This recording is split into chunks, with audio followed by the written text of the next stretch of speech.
Туғандар, ассаламу алейкум, амансыздарбы? Мытышта жашагандарга, Королевто жашагандарга өтө сүйүнүчтүү жаңылык, шашылыш жаңылык, срочно жаңылык. Ушундай болгон агаларыбыз клиниканы иштетип башташты.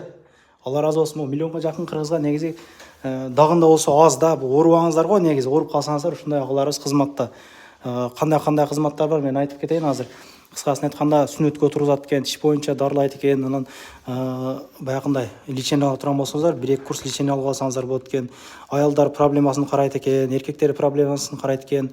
Дагы эмнелер бар, көп нерсени айтпай калдым окшойт. Кыскасын айтканда, клиника, чоң клиника, УЗИлери бар экен туугандар. Боюнда бар, эжелер келген болсо учеткадан коюп берет экен. Полный проблемаларды решать этип берет экен. Жакшы жаңылык, ушул видеону нарак берга таратып коюңуздар туугандар. Биринчи жолу чынында. Областта биринчи жолу. Номерлерин, адрестерин жазып койдум. Келе бериңиздер туугандар. Таратып коюңуздар, ушул Мытышдагыларга жетсин ушул видео.